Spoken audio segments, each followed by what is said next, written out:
tardes, amigos y amigas. Partimos ya siendo las 20 horas con 4 minutos desde aquí, desde la ciudad de San Felipe, del hermoso Valle de la Aconcagua, para todo Chile y por qué no también para todo el mundo, conversando hoy con Alejandra Matus, con ustedes su conductor Boris Aedo Torres. Hola, muy buenas tardes a todos y todas. Hoy tenemos una gran entrevistada, una gran invitada. Posee un nutrido currículum profesional, es periodista de investigación y además una exitosa escritora chilena que ha puesto de rodillas a los sostenedores de modelos que transgreden la moral. El mundo la conoce desde su destacado rol en la difusión de los atropellos de los derechos humanos realizados durante la dictadura cívico-militar de Augusto Pinochet. Entre sus obras notables figura el libro negro de la justicia chilena, Doña Lucía y mitos y verdades de las AFP. Saludamos desde Amaranto Medios de Radio de San Felipe en la futura región de Aconcagua a Alejandra Matus. Muy buenas tardes, Alejandra, un gusto tenerla con nosotros. Buenas tardes, gracias. Después de esta humilde presentación, nosotros queríamos iniciar esta conversación. La verdad que es un gusto tenerla. Hay mucha gente que está expectante por escucharla, principalmente porque usted entenderá que la centralización de este país es exacerbada y no tenemos muchas veces la posibilidad de poder conversar con figuras nacionales y que, dada la coyuntura que nos encontramos en estos momentos, han tomado una importancia bastante relevante. Así que quiero empezar haciéndole la primera pregunta, que a todo esto hemos tenido bastante participación de personas que nos han pedido que le hagamos distintos tipos de preguntas. Así que la primera que quiero hacer es, ¿qué le llevó a usted a investigar el recuento de fallecidos por efecto del COVID-19? ¿Y cómo llegó a esa sospecha ante el registro civil con respecto al número de decesos que usted difundió, que usted informó? Bueno, yo empecé a cubrir, digamos, de alguna manera informal, porque yo estoy estudiando aquí en Estados Unidos y básicamente lo hacía por cuenta propia. Empecé a cubrir la pandemia en enero o febrero, publicando informaciones que encontraba y que me parecían relevantes, y sobre todo pensando siempre en que la pandemia iba a llegar a Chile. Entonces publicaba información que yo esperaba que alertaran a los chilenos de lo que se venía. En marzo escribí una columna para The Clinic con el mismo tema, también diciendo, ojo, no es conspiración, es real. Y a partir de ahí ya empecé ya había, digamos, se había registrado el primer caso oficial en Chile, y a partir de ahí empecé a fijarme en las noticias que se daban sobre Chile. Y me llamó la atención en un primer lugar que en Chile la velocidad de contagio era muy lineal, y me llamaba la atención no solo a mí, sino que había personas, analistas, usando los datos del gobierno diciendo que raro se comporta el virus en Chile, porque en vez de tener en vez de que los casos aumenten exponencialmente, quiere decir que se van duplicando cada 2 días o cada 3 días, en Chile se mantenía un nivel de contagio después de un alza inicial, después se mantenía casi todos los días, me acuerdo que eran como 400 casos. Y ahí me nació la duda, porque soy chilena, y sabía que probablemente no había nada muy especial en Chile que hiciera suponer que Chile tenía alguna condicionante especial, cultural, genética, climática o de algún otro tipo que pudiera explicar que el virus fuera tan benigno en Chile.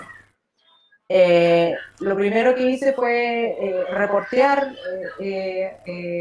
con fuentes, digamos, a pesar de la distancia, pude contactar del Instituto de Salud Pública, reportear el tema de la capacidad máxima que tenía el Instituto de Salud Pública, que era el primer laboratorio que hacía test de PCR. Y ahí descubrí que había un cuello de botella, que los test estaban tardando en ese momento 3 a 7 días en dar los resultados positivos, que ese laboratorio tenía un tope de los test que podía realizar y de los test que podía informar diariamente, y que por lo tanto la foto que estábamos viendo en Chile era la foto de la capacidad máxima de ese laboratorio, más que la velocidad de contagios reales.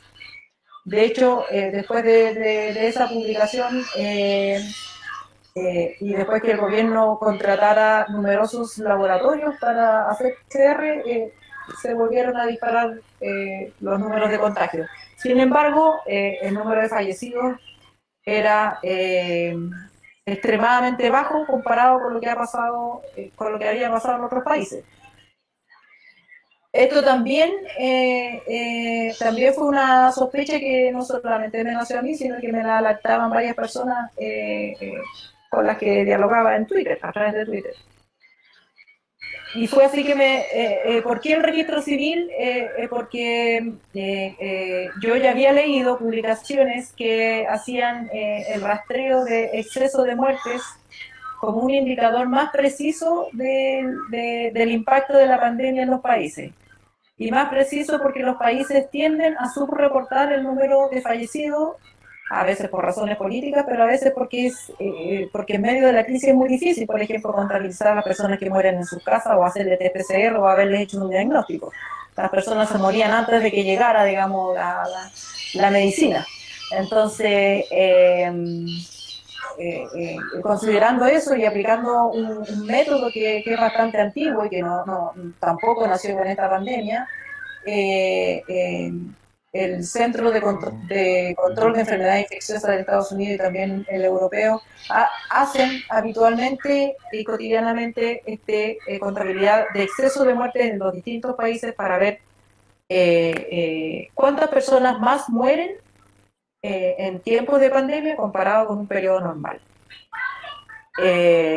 Y se recurre en estos casos a las instituciones que en los distintos países registran las defunciones, o sea, el equivalente al registro civil.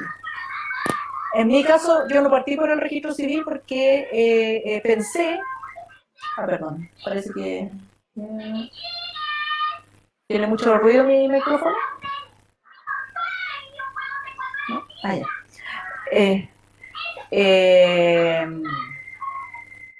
¿Qué estaba diciendo? Bueno, los distintos países se recurre a los organismos equivalentes al registro civil, porque son los que contabilizan las muertes día a día. Y en Chile yo pensé que la información la tenía actualizada el Departamento de Estadística e Informaciones de Salud, el famoso DEIS del Ministerio de Salud. Allá fui primero. Y me encontré que la información pública disponible estaba vigente hasta 2017. O sea, con 3 años de retraso no servía esa fuente de datos. De todas maneras, le hice petición de transparencia. Fui al INE, tampoco, el INE tenía la misma información del DEI, tampoco. Y la única fuente con datos del presente era el registro civil, a la que también le hice una petición por transparencia, que empezaron a correr a fines de marzo, las 3. Pero en Chile los plazos de la ley de transparencia son per se largos, 20 días hábiles, que significa un mes. Por lo tanto, dejé las peticiones corriendo, pero empecé también a tratar de conseguir una información en fuentes, en off the record, en fuentes periodísticas. Y fue así que llegué, gracias a una fuente anónima, a la base de datos del registro civil de marzo, que pude comparar con los marzos de 10 años anteriores. Y saltaba a la vista que marzo del 2020 tenía un número muy alto, mucho más alto, no solamente comparado con los 5 años, que es el método habitual que se usa, sino que también compara en la serie de 10 años.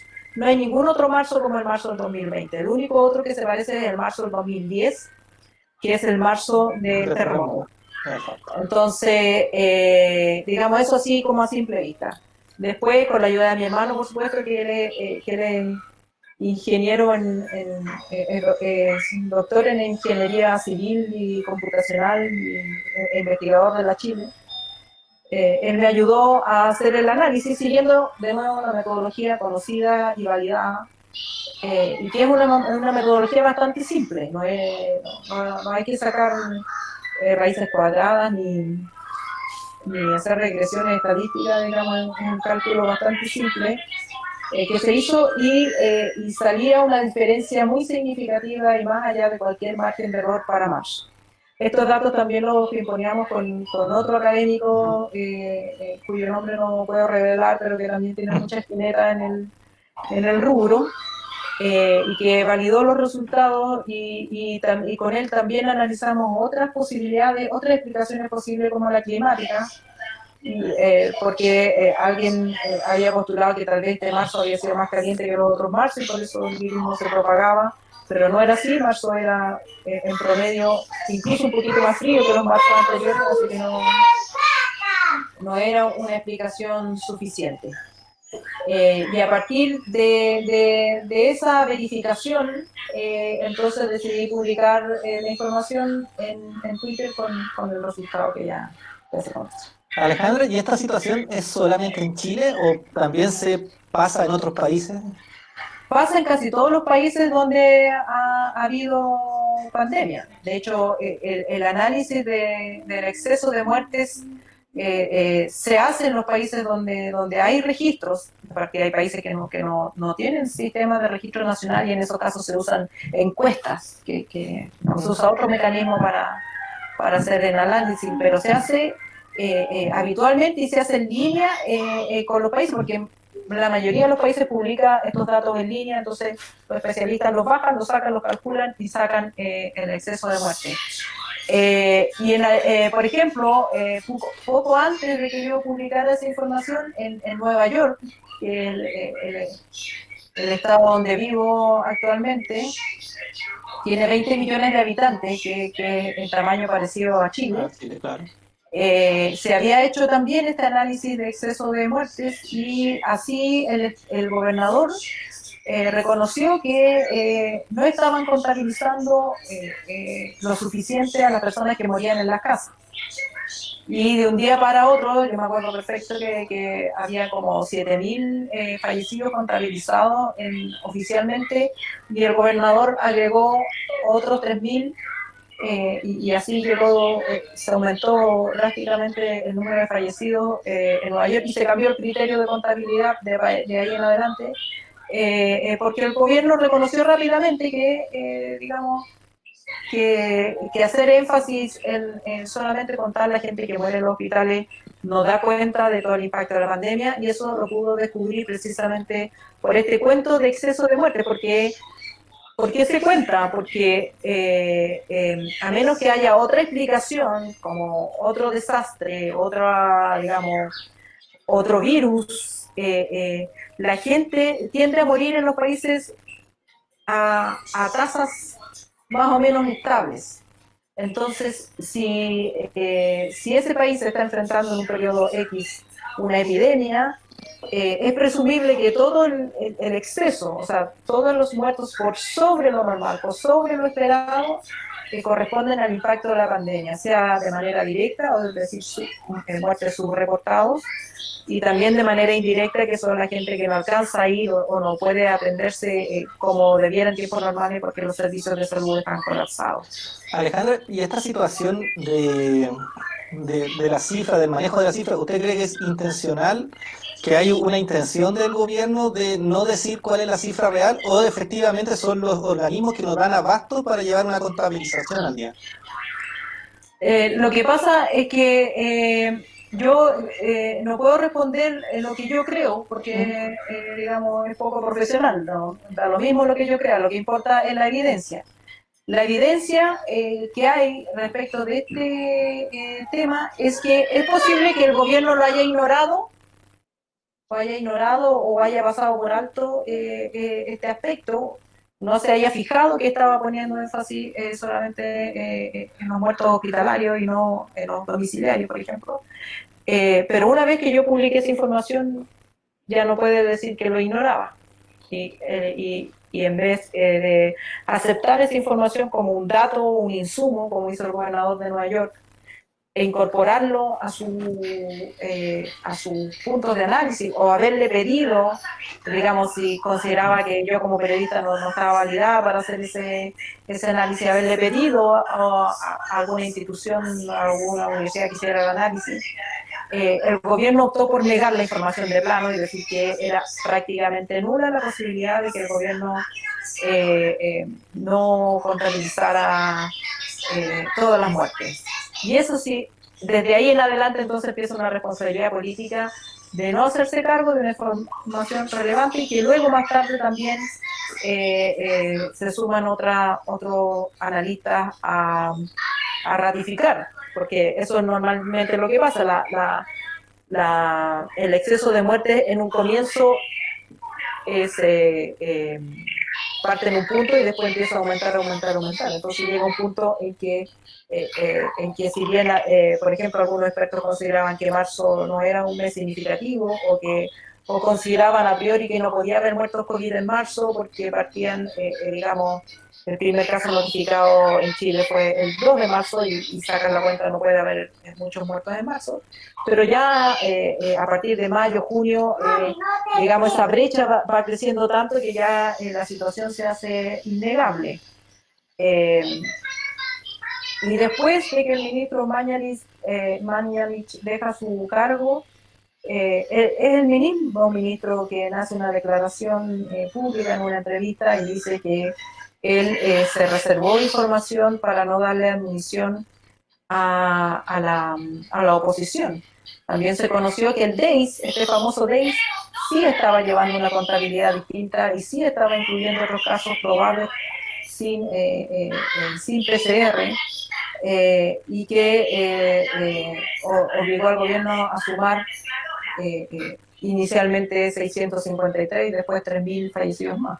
Entonces, yo creo que esos hechos, esas evidencias, revelan, y a confesión del propio ministro, que sí tenían información, pero hubo una decisión política de no darla a conocer o no revelarla por un razonamiento político que está fuera de su rol como ministro garante de la salud y de la vida de los chilenos. Entonces, nosotros debemos asumir que, aún sabiendo las cifras más allá de la que entregaba el ministro, se seguían tomando decisiones en base a las cifras no reales, sino que a las cifras supuestas, y eso de alguna manera lleva a que el gobierno esté actuando con negligencia en relación a los datos reales.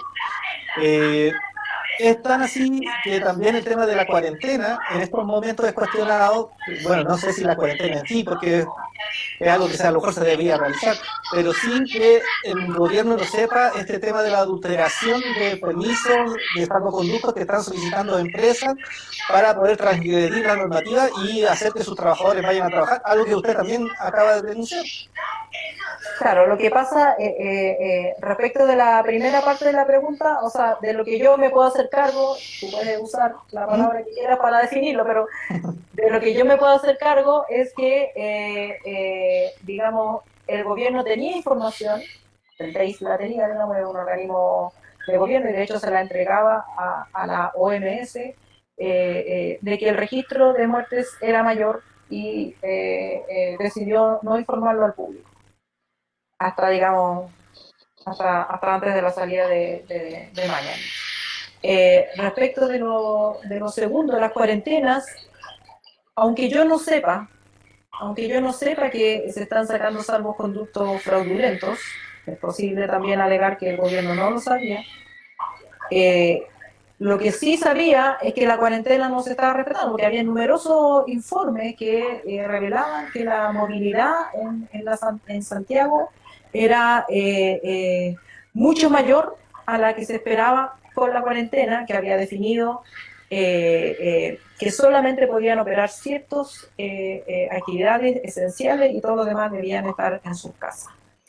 Una primera respuesta oficial del gobierno fue decir esto es responsabilidad de la gente y que no respeta la cuarentena, y se elaboró un proyecto de ley para establecer severas penas de cárcel para las personas que violaran la cuarentena. Ahora, por sentido común, y esto antes de conocer las encuestas de espacio público e Ipsos que se publicó hoy día, por sentido común, uno sabe que nadie quiere morir. La gente no quiere morir y la mayoría de la gente es sensata. La mayoría de la gente no son los borrachitos que van a la esquina a comprar el vino que no tienen idea. La mayoría de la gente es sensata, la mayoría de la gente quiere cuidar a su familia, quiere cuidar a los suyos, y si sale es porque está obligada. Está obligada por las condiciones económicas, porque tiene un trabajo informal y no han llegado los recursos todavía que le permitan quedarse en sus casas, o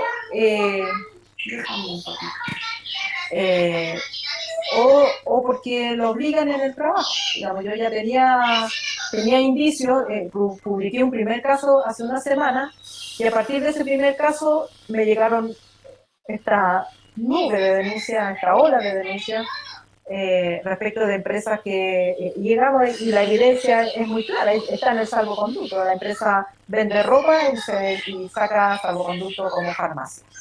Entonces, esa es una explicación mucho más razonable y de sentido común que pensar que toda la gente es loca y sale a la calle porque quiere, digamos. O sea, a mí me parece que esa es la responsabilidad de la autoridad.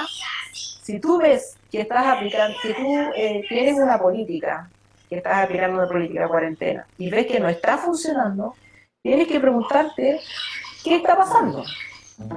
Porque también tiene que partir de la base que la gente sensata no solamente habita en La Moneda o en ciertos barrios, toda la gente es sensata. Entonces a mí me parece que ahí juegan los sesgos, los prejuicios sociales, los prejuicios de identidad que tenemos en Chile. O sea, era mucho más fácil asumir que la gente es salvaje y no respeta, que son como las respuestas de la colonia en Chile, que lamentablemente todavía se siguen replicando, y tenemos como estos tufillos de la misma política, y que impiden muchas veces a los que toman decisiones ver la realidad como es, darse por enterado y aplicar políticas de acuerdo con la realidad, no con lo que tienen en la cabeza, con la imaginación del país en el que viven.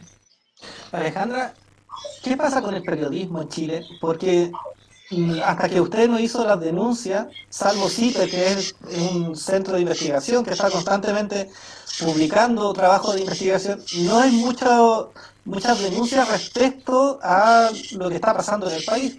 O sea, tiene que estar usted desde Nueva York buscando información para poder poner en la palestra información que sea fidedigna y para que todos sepamos lo que está pasando de manera real. ¿Qué pasa con el periodismo en este país? Yo creo que los grandes medios están afectados por un doble problema.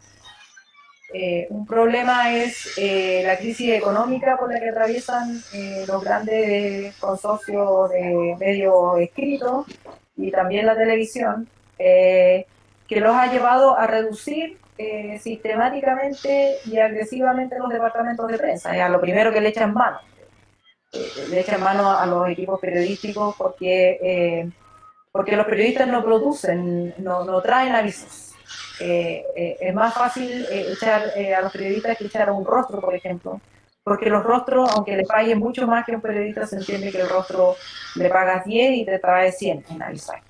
Entonces, desde un cálculo comercial, casi siempre las víctimas de la crisis económica de los grandes medios son los departamentos de prensa, aunque digamos son insignificantes en la bolsa total de gastos de los medios. Y luego el hecho de que el gobierno de Sebastián Piñera, los dueños de la mayoría de estos medios son simpatizantes del gobierno, y ya sea de manera tácita o de manera directa, dictan líneas de no enemistarse con el gobierno. Y una manera de no enemistarse con el gobierno es simplemente reducir el reporteo a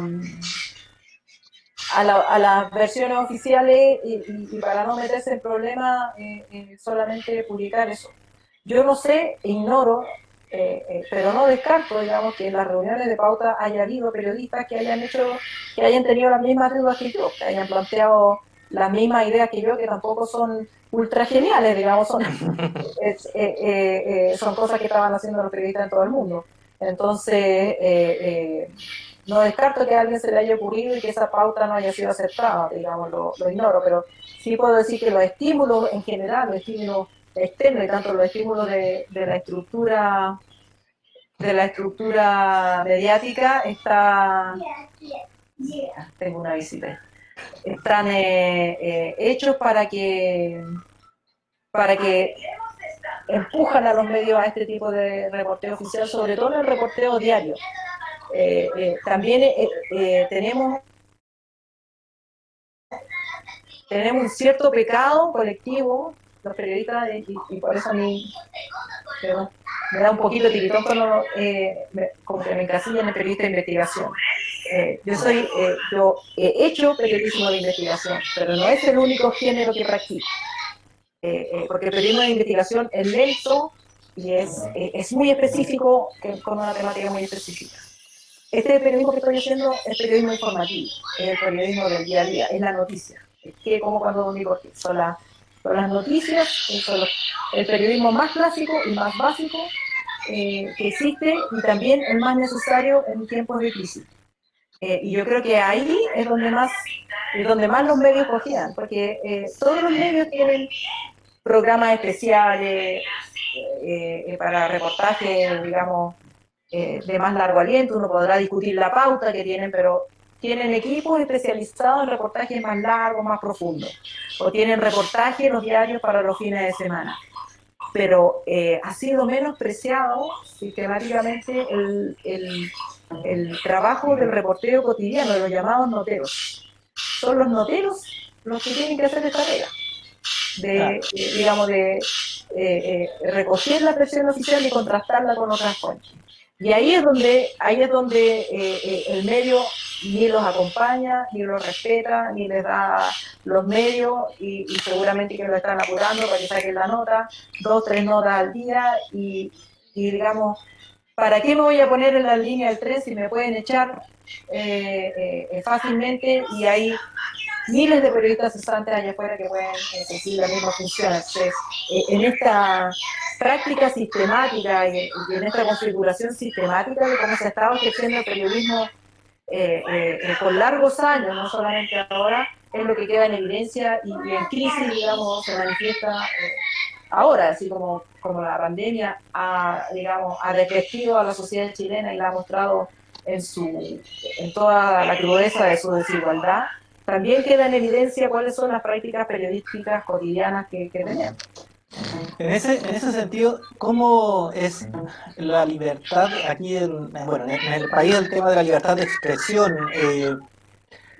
¿Cómo ve el panorama en términos del rol de los medios de comunicación, dado lo que se viene, dado que no solamente está el tema de la crisis de la pandemia, sino que también posteriormente viene el tema de quizás del plebiscito, quizás las próximas elecciones? Va a haber mucha presión para direccionar las noticias, como usted dice, quizás, desde el gobierno principalmente. Yo creo que en Chile hay libertad de expresión como no ha habido nunca antes. En el sentido de que hay pocos trabas legales e incluso de recursos para expresarse.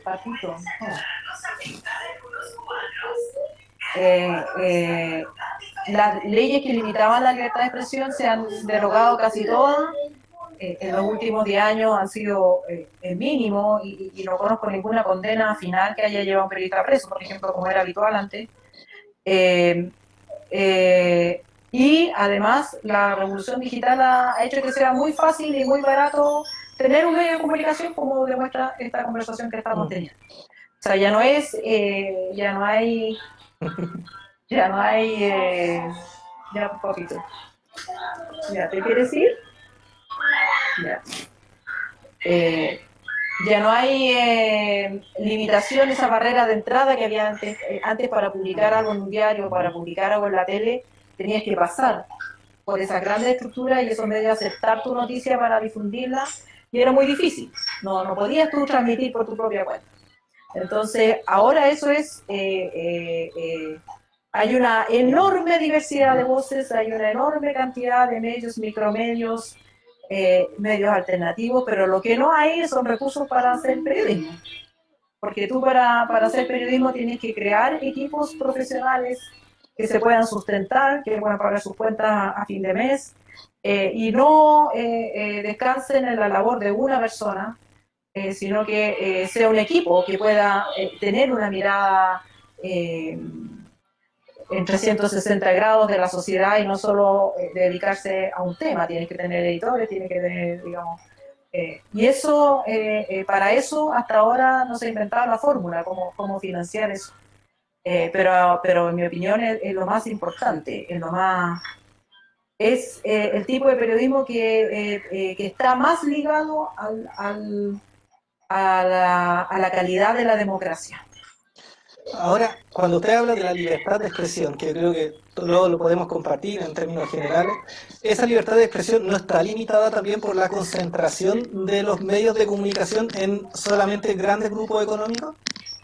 No, porque el periodo de mayor concentración en Chile se dio en realidad entre 1998, que es el año en que murió el diario La Época, y el 2004, más o menos en ese periodo en que no había internet, muy bien, digamos, estaban recién apareciendo algunos experimentos en internet como el Mostrador, que me parece que fue el primero. La Época también tuvo un diario digital. Todo lo que teníamos en diario era el Mercurio y la Tercera, casi, digamos, salvo algunos medios alternativos que siempre siguieron existiendo, pero de una audiencia muy limitada. Y los canales todos funcionando más o menos con la misma pauta de funcionamiento, priorizando la entretención y la espectacularidad de las noticias más que el contenido, y eso involucró también la televisión nacional, que era el canal público.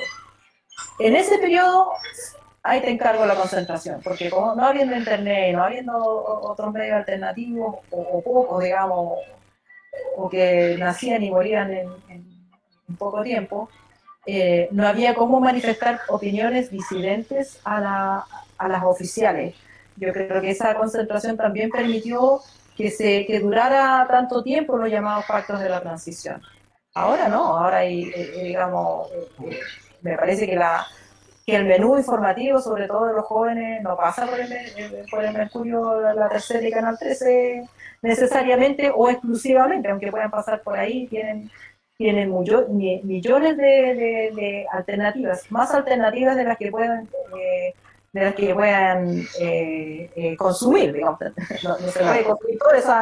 El tema es que en todo ese ruido, la información de calidad es poca. Tenemos los medios de comunicación, sobre todo los medios con dificultades económicas, tienden a suplir la falta de equipos periodísticos con opinólogos, o opinantes o columnistas, para darle un nombre menos efectivo.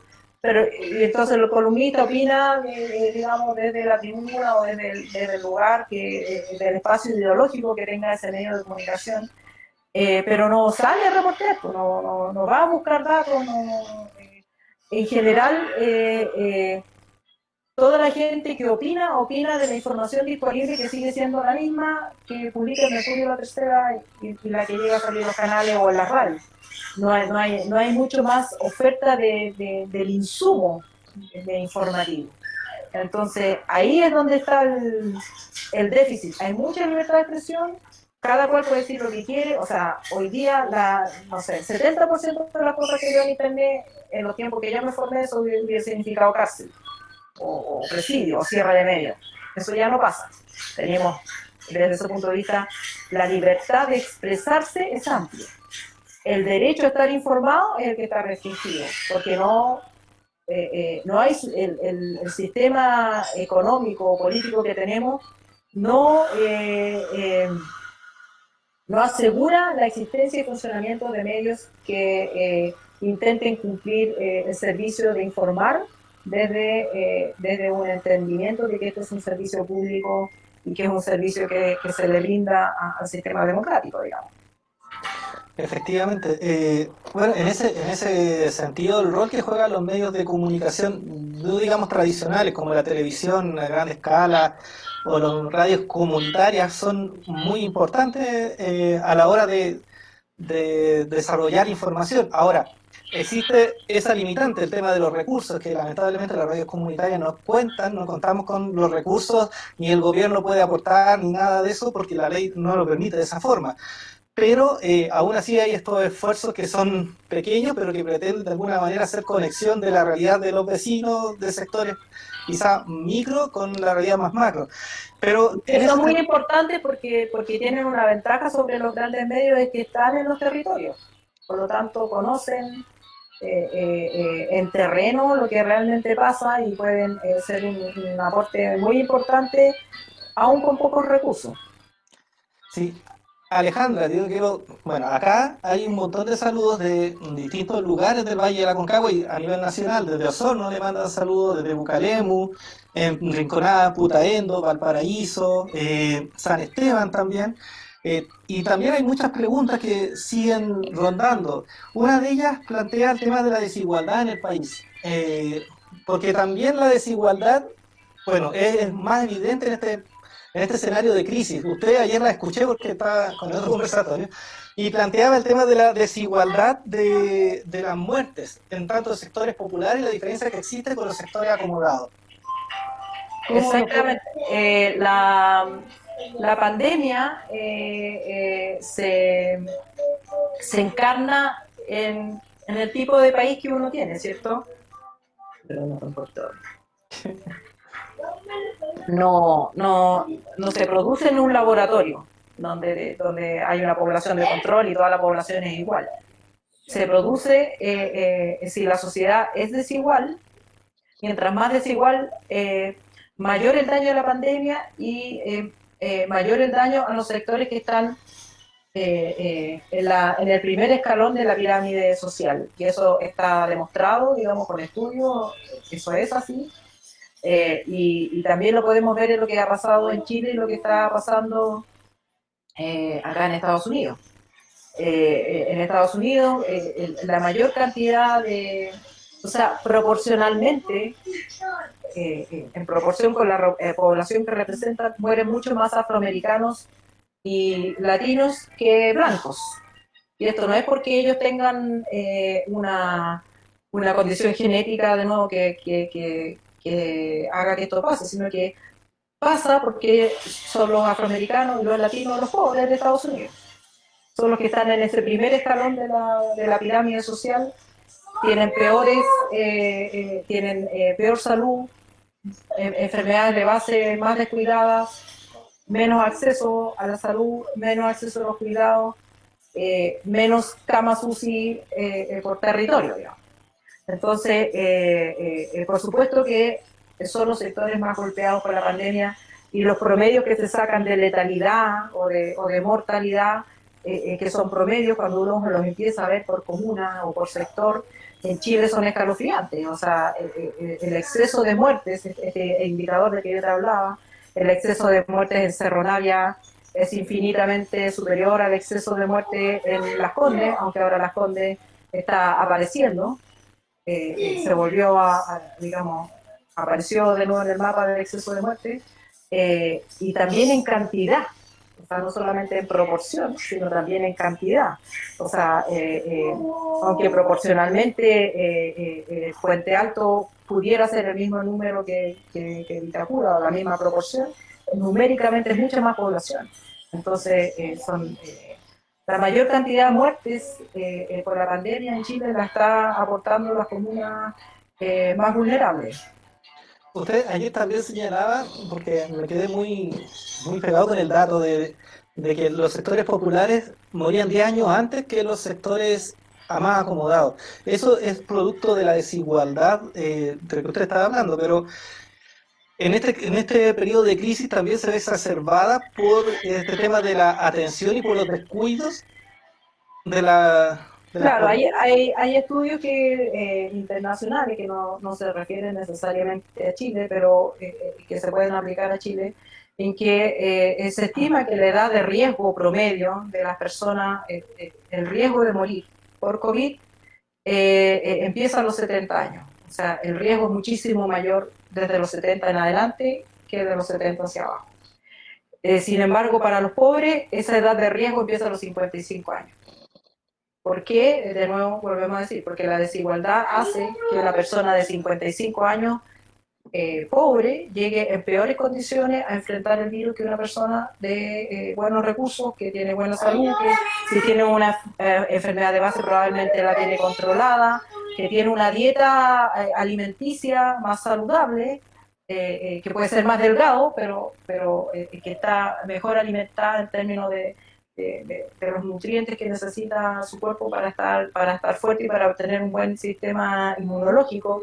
Tiene en sus casas probablemente mayor espacio para aislarse si tiene que aislarse, y mejores condiciones higiénicas y de habitacionales para pasar todo el periodo de aislamiento y de cuidados, digamos, de la enfermedad.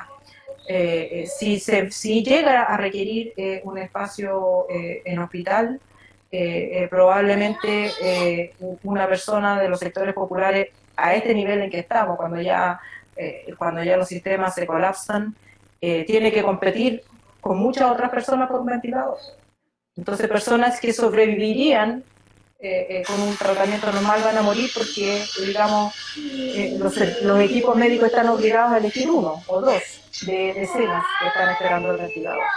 Y eso no pasa normalmente en las clínicas privadas, que atienden menos gente, que tienen a una población más reducida y tienen más recursos por cada uno de ellos. Entonces, todo eso incide en que como tú decías, en tiempos normales, los pobres en Chile mueren 10 años antes que las personas de más recursos en la misma ciudad y a escasos kilómetros de distancia. De hecho, los hombres y las mujeres mueren casi a la misma edad, en Cerro Navia, por ejemplo, a diferencia de los sectores más donde las mujeres viven mucho más que los hombres. Cuando siempre se dice que la mujer vive mucho más que el hombre, esto es cierto, digamos, en el promedio, de nuevo. En el promedio son engañosos. En ciertos sectores, como Santiago es una ciudad extremadamente segregada, donde es casi un laboratorio natural, y tú encuentras a toda la gente de un mismo tipo de ingreso económico y un mismo tipo de condición socioeconómica reunidos en un mismo territorio, es muy fácil ver las estadísticas por comuna, por ejemplo, las diferencias en mortalidad por año de vida y las diferencias que se producen de un sector de la capital y otro, digamos. Y la pandemia solamente viene a reforzar eso, porque es una presión aún mayor que la habitual sobre los sistemas de salud públicos que atienden a la mayoría de la población y que tienen resultados diferenciados de mortalidad respecto de los servicios de salud que atienden a los sectores de mayores recursos. Alejandra, dado la denuncia que usted ha realizado, de alguna manera le ha significado también recibir, ataques en las redes sociales. Uno siempre recibe, publique lo que publique, a uno le dan por lo que diga, lo que no diga. Pero usted, ¿cómo se ha sentido respecto a eso?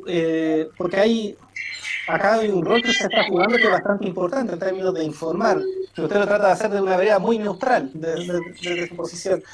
Pero aún así es imposible evitar esta polarización que se produce. ¿Cómo lo recibe? ¿Le afecta? ¿No le afecta? ¿O lo entiende como parte de su trabajo?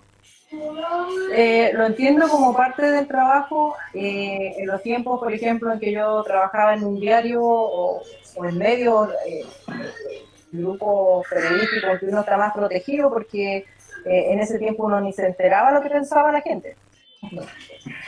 Porque te llegaba una carta al director de alguien que había que tener muchas ganas para escribir una carta, en máquina de escribir, era el correo, mandarla, y llegaba al editor de editoriales, normalmente uno nunca se enteraba, porque el señor elegía cuál publicar y las demás las borraba. No se las pasaba a los periodistas, o mira lo que escribieron sobre tu nota. En cambio, ahora, en el mundo digital, uno está en contacto directo con la audiencia para lo bueno y para lo malo. Para lo bueno es que es un acceso infinito a fuentes. O sea, mi capacidad de reporteo, imagínate que yo estoy acá, a miles de kilómetros de distancia de Santiago, y puedo reportear como si estuviera allá, porque tengo contacto directo, puedo hacer contacto directo con las fuentes. Y mi posibilidad de llegar a fuentes, en los métodos antiguos, que tú conoces a alguien, que esa persona conoce a alguien, digamos que es lento, se multiplica al infinito. Y también con lo malo, por supuesto, que uno está expuesto también a las expresiones fanáticas de gente que, digamos, hay gente que cree que la Tierra es plana y no hay manera, digamos, no hay ninguna evidencia científica que tú le puedas mostrar para que salgan digamos, son resistentes a la evidencia. Y yo creo que los periodistas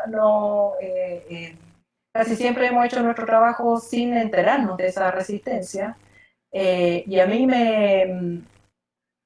eh, me sorprende, me aterroriza por la salud mental de esas personas, por lo que pudiera pasar, digamos, en una crisis política mayor en Chile si esas personas, digamos, llegaran al poder o tuvieran acceso a armas, o porque hay, digamos, manifestaciones de algunas de esas personas bastante violentas. ¿Usted cree que acá en Chile estamos ahí al borde de una crisis política?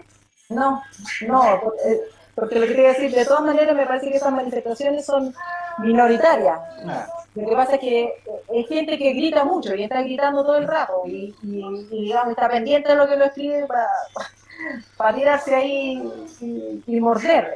Es como gente rabiosa que está toda la gente normal, la gente que aprecia la información, algunos se manifiestan, otros no se manifiestan, reciben la información, la procesan y se van, digamos. Nadie está todo el día pendiente de lo que dice. Y también hay gente que, digamos, que también se pasa para el otro lado y que te está tirando flores constantemente. Que claro. es agradable, pero tampoco, digamos, es la razón de hacerlo. La razón de hacerlo es que sea información que se incorpore al debate público y que permita tomar políticas lo más sensatas posible. Y sumándose a otras voces, por supuesto, no pretendo ser la única ni la vocera de nada, digamos, aporto lo que sé y lo que puedo aprender y lo divulgo y ese propósito se cumple. Así que Respecto, desde ese punto de vista, digamos, la barra gritona y chillona no le molesta. no. Y respecto a eso, usted dijo que espera no ser la única referente, pero acá yo voy a relacionarlo con el tema de la mujer, porque en esta pandemia ha destacado la figura de por lo menos tres mujeres bastante importantes y potentes. Usted es una de ellas, Isquia y Mónica González. ¿Cómo ve el rol de la mujer ahora, dado que también ha cambiado desde la época, desde la dictadura hasta ahora? La mujer ha tomado una preponderancia mucho más pública, más evidente. ¿Cómo evalúa usted ese rol? Me parece súper bien. Me parece que las mujeres siempre hemos estado haciendo cosas, pero antes no se veía, digamos. Me parece bien que ahora que se vea, que se aprecie y que no se descarte la voz de las mujeres solo por ser mujeres. En Chile, no hace mucho se hizo un estudio de las editoriales, por ejemplo, y de las columnas políticas que se publicaban en Chile, 99,9% eran hombres. Y en Chile en general, hasta antes de la revolución feminista, son los hombres los voceros del conocimiento y los voceros de lo público. Y la mujer estaba relegada a lo doméstico, a los cuidados, a la cocina, digamos, a todos los temas que tengan que ver con lo doméstico y el cuidado, pero no se apreciaba, por lo menos masivamente, a la mujer como una portadora de conocimiento. Y a mí me parece súper bueno que se produzca el cambio porque es así, porque es real, porque también es dar cuenta de una realidad, de que las mujeres también pensamos. ¿No? ¿Usted cree justa esa crítica bueno, he escuchado no solamente en Chile, sino que en España, a la convocatoria del 8M como una de las causantes de la proliferación de la pandemia? No, en Chile no me acuerdo cuántos casos había en esta época. Y no estoy al tanto de todos los detalles ni cómo se hizo, ni si hubo distanciamiento social y nada, pero a mí me parece que en Chile el mayor número de casos se produjo por las personas que venían del extranjero y que empezaron a circular por todo Chile. No solamente por las primeras comunas donde se llamó la atención, de hecho la primera persona que falleció en Recoleta, y fue un funcionario del CONFIN, que fue una oficina que se contagió y donde no se tomaron las medidas adecuadas, aunque ya estaban los protocolos de aislamiento y de cuarentena de ese personal. El CONFIN siguió funcionando y esa persona, que era un pariente de la señora que falleció, que estaba postrada en su casa, no sabía que era COVID positiva. Entonces, es posible que el movimiento feminista o el liderazgo feminista, mirando en retrospectiva, de saber o haber tomado en cuenta lo que venía, no hubiera organizado ese movimiento o no lo hubiera organizado así. Pero no me parece que se haya descubierto, no he visto un estudio serio que diga que ese fue el gran foco de contagio de Chile. Para finalizar, Alejandra, la última pregunta, porque yo sé que usted tiene hartas cosas que hacer también. ¿Cuál es su visión respecto a lo que va a ser el plebiscito de Chile? ¿Usted cree que una nueva constitución cambia la realidad que tenemos o aporta este cambio? ¿Es necesario? O sea, es la primera piedra del cambio. Y de ahí hay que empezar a construir. O sea, uno no puede pretender que la constitución lo tenga todo o defina todo, pero también sin una nueva constitución no se puede avanzar. No se puede cambiar casi nada, porque la constitución es digamos, nuestro camisa de fuerza para cualquier cambio que se intente hacer por la vía democrática. Entonces me parece que lo primero es cambiar la constitución. Y de ahí hablemos, de ahí hablamos de las leyes y de las instituciones que tenemos y todo lo demás.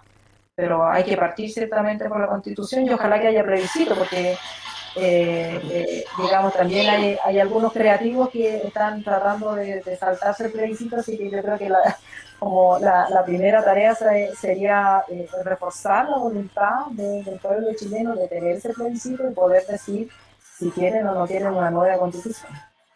Alejandra, yo antes de despedirme quiero dejarle a usted que se pueda despedir de quienes nos escucharon, porque creo que muchos estaban muy ansiosos de poder escucharlo. Se ven la cantidad de personas que nos estuvieron viendo y escuchando a través de las distintas plataformas.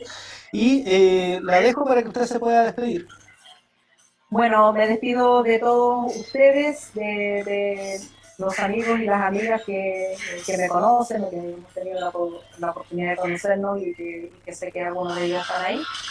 También de todas las personas que han tenido el deseo, el interés de escucharme y de escuchar esta entrevista. Así que les dejo un abrazo, por favor, cuídense lo más que puedan. Yo sé que muchas personas se ven obligadas a salir por sus condiciones económicas, pero busquemos formas solidarias y colaborativas de tratar de que todo el mundo se quede en sus casas, porque digamos, uno pierde en cuenta la magnitud del desastre, pero 7.000 muertos en una pandemia es ya mucha gente y todavía no sabemos cuántos más van a morir. Muchas gracias, Alejandra, por este contacto. Gracias a todos quienes nos escucharon y los esperamos en una próxima ocasión. Obviamente, saludo a su familia allá en Nueva York y saludo a todos quienes nos escucharon acá en vivo desde Radio Amaranto. Nos vemos en una próxima ocasión. Muchas gracias. Gracias a ustedes.